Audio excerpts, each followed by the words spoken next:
სალამი ხალხო.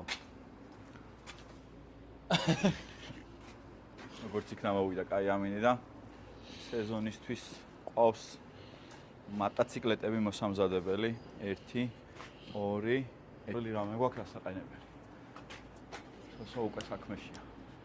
ხო რა, მაგრამ ერთი რამე დამავიწყდა. ახალი საბურავები არის უკვე. პლუსი ის არის რომ იდეაში ყველა ნაწილის ყიდვა შეგიძლია ძალიან მარტივად და იაფად ჩინეთში. როგორც ორიგინალის, ისე იგივე ბრენდის ფეხის დასადებები. განსხვავებით ამ მონსტრის ნაწილებისგან, რომელიც ბევრი ღირს.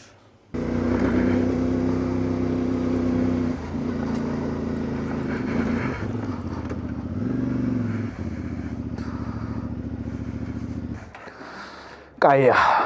ძალიან კაია სოსო.